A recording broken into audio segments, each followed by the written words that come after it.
Here is part 2. Today's occurrences was not the first of its kind by any means. This is the third time now. No, it's the fourth, I think.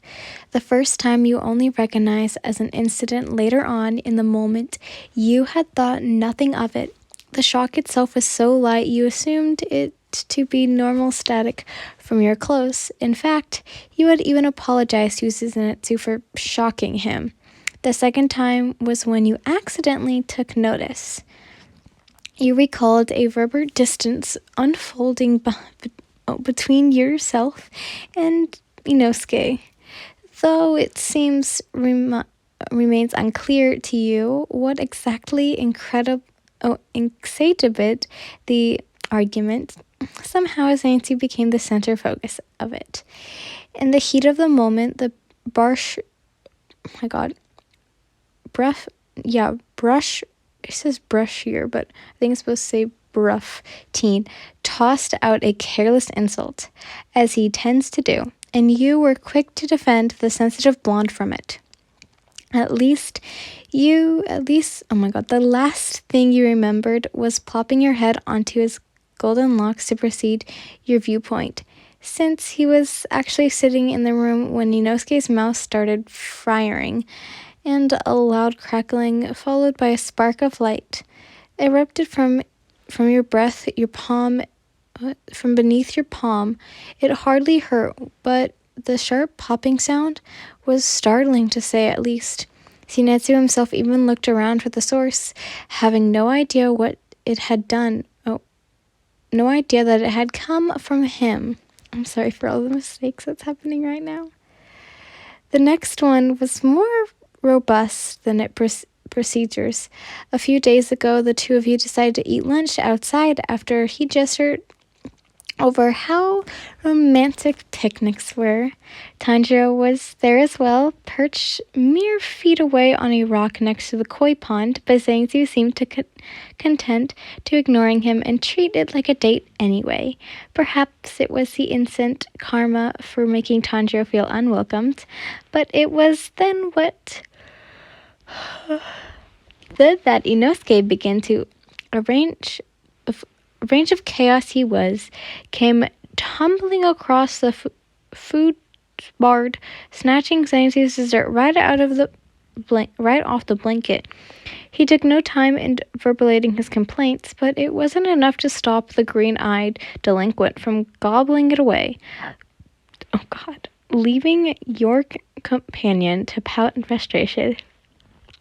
Here, you held up the bowl quickly, knowing that Tanjiro would have offered his own if you didn't speak up fast enough. Zenitsu held up a hand in refusal. I can't take yours. Oh, I insist. I don't really like Amitsu anyway. He shrugged and he blinked at you. You know, the pitch of your voice changes when you lie, right at that end. His comment seemed to hold no accusation. It was strictly observant in nature, almost like he was taking a mental note of it. You shot a loaded glance over to Tanjiro. If he raised eyebrows, were any implication that remark struck him as odd too, Zenitsu usually allowed his wishful thinking to get the better of him and override his keen senses, but it seemed as though he could read you easily when he wanted to. Want to share then? You offered as a compromise, and he nodded twice. Then open up. You scooped up a generous helping of the sweet onto the spoon. Zenitsu blushed and obeyed, leaning forward to give you an easier access. Things seemed fine when his mouth closed around the utensil, but then he looked up with a mouthful of his food, unguarded doe eyes. An expression was amusing, and Zenitsu watched your lips tug into a genuine smile. He felt the velocity warning pull on his heartstrings, and he tried to pull away, but not before.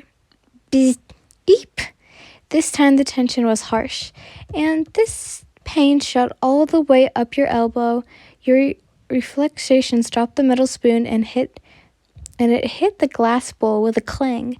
Tanjiro stared in infatuation. Since these incidents only seemed to be increasing in frequency and strength, after today you had to wonder how many more times it would take before the intensity of the blank would be enough to zap you into a matching hair color with him. Wouldn't that be something? You mused yourself, smirking at the ridiculous notion. Though you had to admit these episodes did seem to be getting worse lately, but then again, today it had an accident factor to its currency, so it was hard to be completely sure. Perhaps it was just stronger because your hands were wet? Zenitsu had been hiding since he shocked you this morning. You were certain of it. The grounds were not as vast, not to mention he generally sought out your presence, so it was highly unusual not to see him. You couldn't really blame him, though. Girls had smacked him around for far less in the past. The afternoon felt oddly lonely without his activant eyes on you. His bubbly conversations flickered between your ears as he hot-footed around you in a circular pattern resembling a planet in orbit. He couldn't avoid you forever, though, since the four of you always eat dinner together.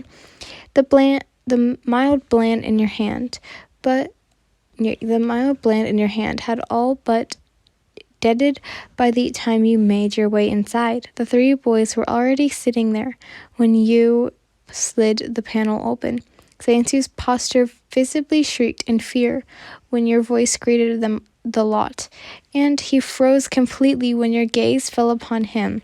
You sat down in the open spot between him and Tanjiro, and Zenitsu's eyes widened. You couldn't suppress the delightful smile that threatened to tear your face in half, and you watched the ease smirk back into his demeanor. See, I told you she wouldn't be mad at you, Tanjiro stated warmly, which reassured the blonde, flashing you a crooked smile before digging into his food. As you chewed your food and listened to the boys trade dinner conversations, little thoughts began creeping in, and you couldn't help but entertain them. The odd explanations happening over the last few days were kind of cute, weren't they? Talk about reaching a new level of wearing your heart on your shoulder, which Zenitsu already did in the first place. As if that open face of his wasn't endearing enough, he somehow managed to conclude a literal spark of joy whenever he felt it.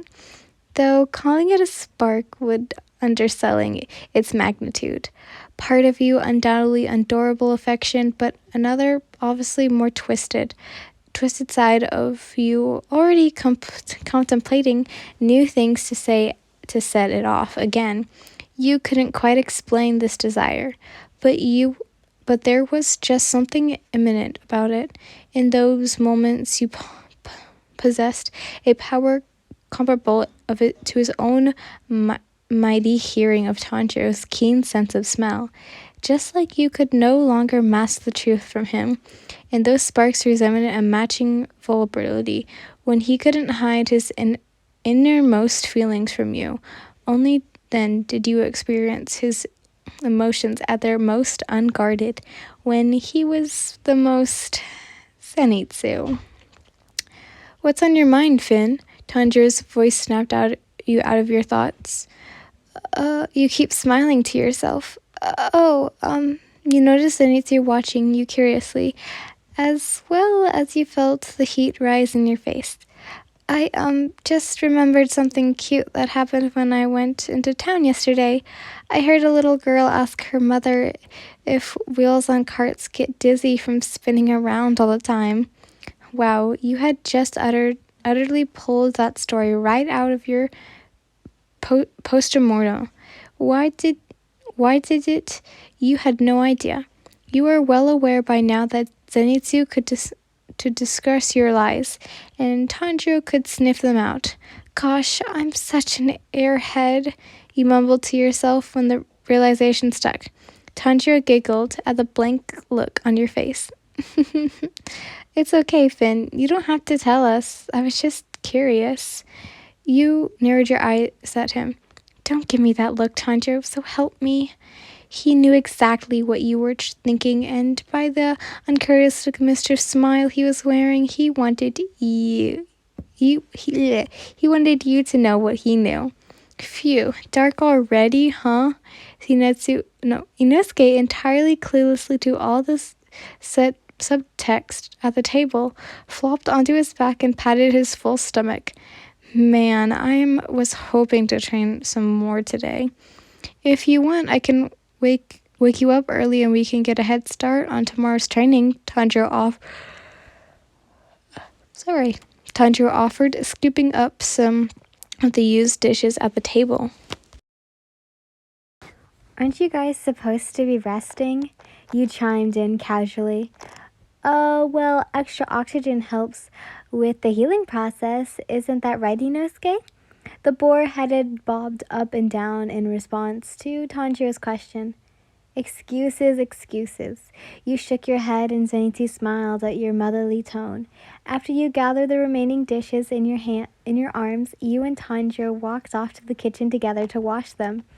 Now that it was just you and him alone, the silence was suffocating.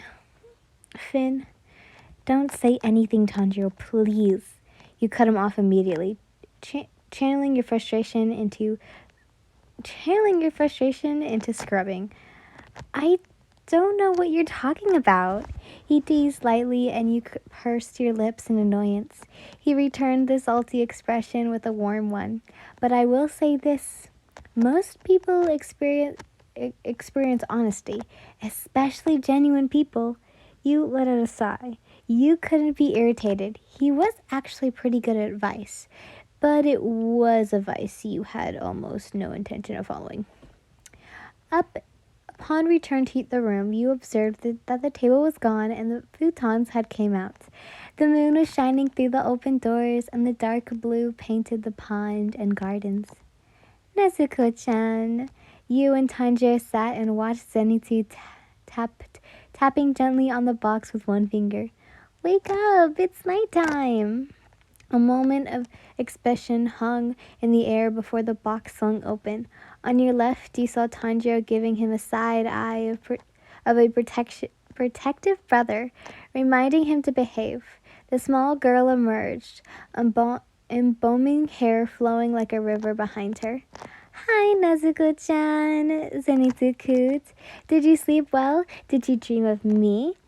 Those are called nightmares. Inosuke scowled him, flapping and Zenitsu's lips curled into despair. Nezuko ignored the bickering and greeted the blonde with a genuine pat on the head. You clenched your teeth in an anticipation when he smiled wide and pink blush dusted his cheeks. But then, no spark? You frowned and knitted your brows. Something's wrong. Oh my god, I can't read today. The intuition Tanjiro picked up on your mood changed immediately. You jealous? Inosuke elbowed you in the ribs from the other side. It appeared that he was not as clueless at dinner as you thought. For a hot second, you almost lost your composure and managed to pull yourself back. Yes, I am actually. You crawled forwards to the box. I want head pats too, Nezuko. That's not what I meant, you immigrant. He was clearly defeated that his attempt to embarrass you had failed. A blush found its way to your face anyway, since you knew Tanjiro was right behind you, buying none of it. You quickly buried it into the corner. Oh my god. You quickly buried it in the comforter in front of her and felt a hand rest on your head. You weren't sure how you knew, but every eye in the room was certainly fixed. and you could feel yourself shrinking into the floor as each pair bore into you. You couldn't bear to stick around much longer after that. Every glance felt loaded for some reason, and you craved some quiet solitude to think. After bidding them all a polite good night, you four went to the bed and instead began pacing the garden. There was far too much on your mind for you to sleep, or really it was just one glaring thing. The strange excitement swirling in your stomach from earlier had turned to stone, and now every gaze that lingered on him for too long felt traitorous. You held no illusion that you were special to Zenitsu, in spite all his signals strongly pointing to the Kanatri. He treated all girls like this. There was times you felt bad for your host. The patient old woman must have never had a moment's peace, for he pestered Nezuko by night and you by day, and also sometimes by nights. You really all depended on when the tender waltz of romance strung his heart. Each time a wave of courtship rituals befell you, he seemed kind enough to not play favorites. When he picked wildflowers, Nezuko always retrieved a matching one to yours, except the one time. But you thought it was safe to assume he have gone back to his retrieve another he had not been riven and strangled itching. You used to postulate that he had a long-term plan to see which one of you he could wear down first to propose to. But after a while, that theory stuck you in absence. You quickly realized that he genuinely adored you both as much as he claimed, which you couldn't help but find sweet. At least during the time you didn't find it tiresome, but then you don't remember the last time you found it tiresome. Even Tanjiro had picked up on the fact for a while back. He seemed more hesitant to affirm in Zenitsu pursuit of you, opting for keeping a more watchful distance instead. The highly contracted, the more hands-on approach he took when defending Nezuko from his devices. But that was to be expected from an older brother. Although despite his efforts, Zenitsu had yet to step out of line with your recencies. When he read she was feeling generous, he'd give her a cheerful greeting and extend his hand for pats, just as he had moments ago. But somehow, it took you until this evening to notice that she had never once been shocked. Was he just more careful with her? Nezuko possessed an underrated, stable beauty. Her long, flowing hair and big, round eyes were striking. Surely that was the reason she was the favorite. You could accept that, right? No. It was unsettling you for some reason. The fact threw all of your postseason's notions about him to the wolves. It's just downright rude. You thought bitterly, to allow a lady to be shocked because he's too lazy to keep it under control. A scoff to escape your throat. Or maybe he had, and that guy gets a laugh out of it. No, you were definitely getting ahead of yourself. At the very least, you knew Tanjiro would never do that, and the other two never stuck as you internally malicious. Other way, you couldn't let this go underdressed. You needed an explanation. You stuck in a big puff of air, trying to hype yourself up for unconversions, and stormed back to the boys' room. You heard them quietly chattering, which meant they weren't asleep yet. Zenitsu, would you come outside? I need to speak with you. What did you do? You heard Tanjiro whisper, though you were sure he didn't mean for it to sound as accusing as it did. He just assumed, based on the strand in your tone, that something was amiss. Though one No one picked up on your vocal waver more strongly than Zenitsu himself.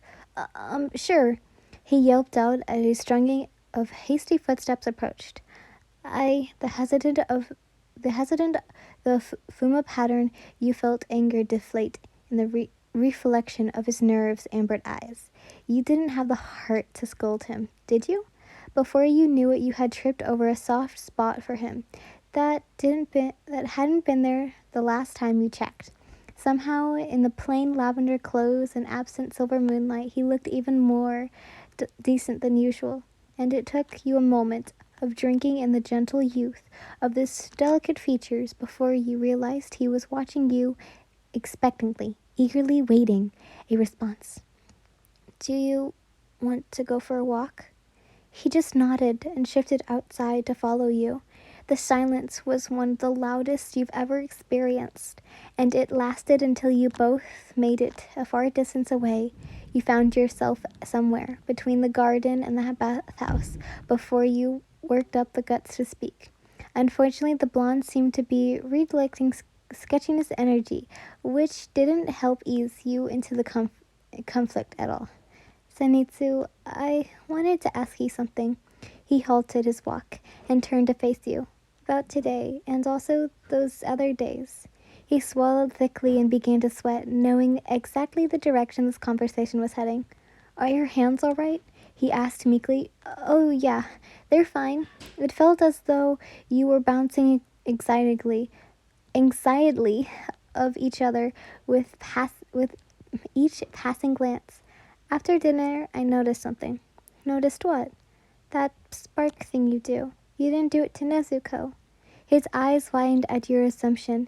You seem to hold it back just fine for her, so am I not worth the effort? His fearful expression sunk into a heartbroken one.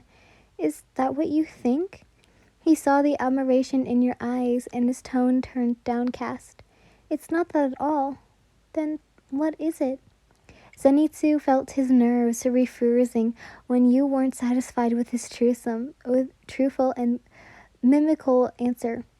Well, my feelings towards the two of you are different. Different how? It's just different. He shrieked out of infelicity like a cornered animal, and you winced at the sudden volume change. What doesn't explain anything? Tell me, Zenitsu. Why do you shock me? Do you think it's funny or something? No, of course not. His jaw set, his posture stiffened. His panic was approaching fever pitch, and it was all he could do to not start shrieking. Zenitsu wasn't ready for this. Then why? Why is it just me? He startled when his back met with the outer wall of the bathhouse. He hasn't even noticed himself increasingly recoiling from your demeanor. It's his shot-darted glance around the perimeter, observing, searching for a way out of this. At this point, he'd been grateful for Inosuke's violently tacking him out of his vice of scrumpling gaze. It's because... Well, you ushered, and his face turned redder than the first flower he ever picked you, and also the results rushing that followed. I can't control my breathing around you. At least, after a secondary effort, the truth began to tiptoe out of Zenitsu's mouth, and it blurped at the cost of him fidgeting like crazy and looking everywhere but directly at you. It's kind of hard to explain, so, go on.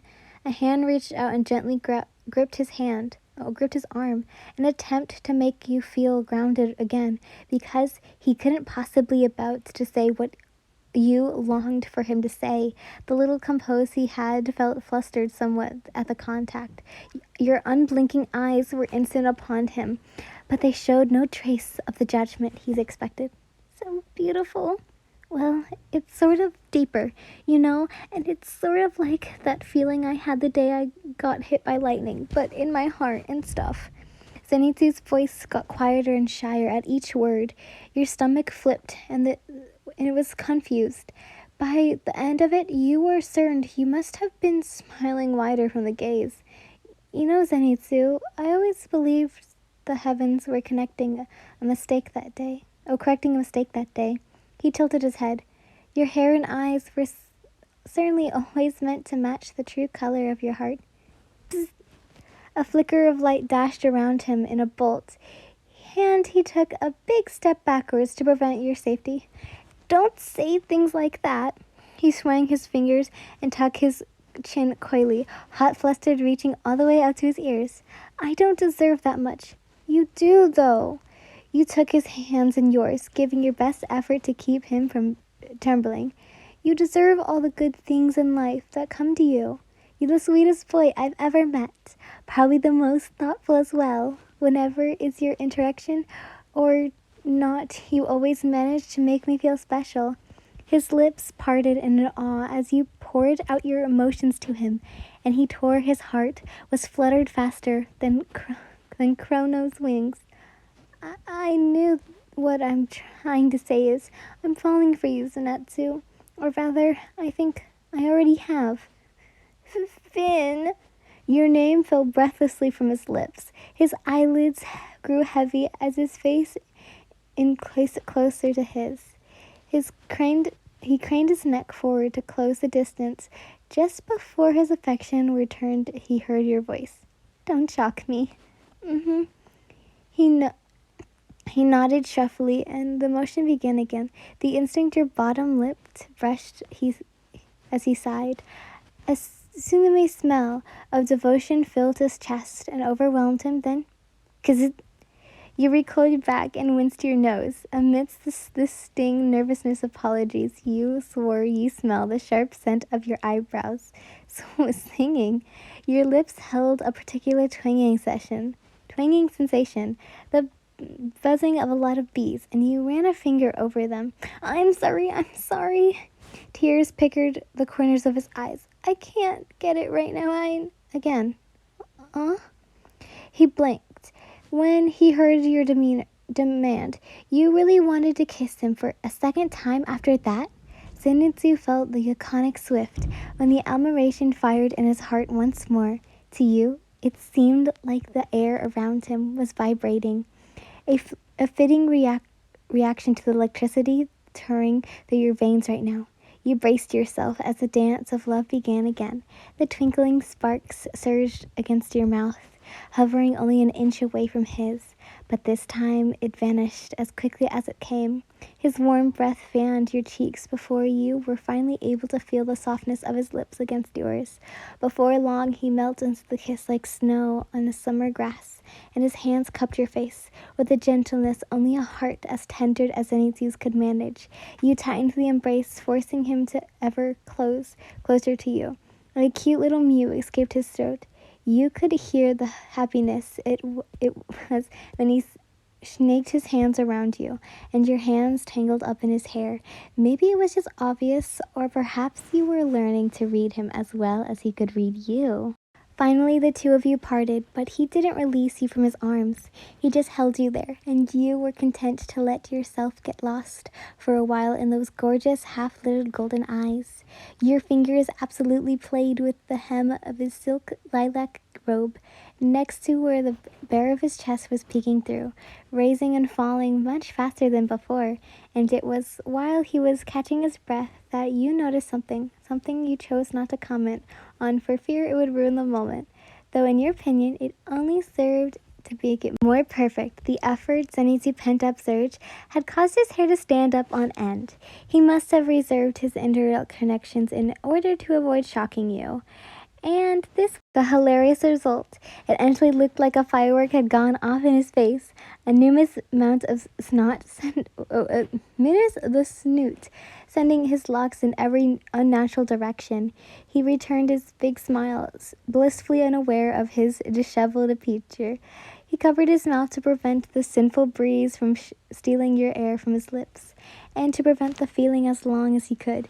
Your beloved suddenly started wiggling his body like a joyful earthworm, like he would burst from excitement if something didn't happen soon. What that something was you didn't know, but then you heard it echo over the grounds, surely waking every resident and guest in the Wisteria household. Finchan! The end.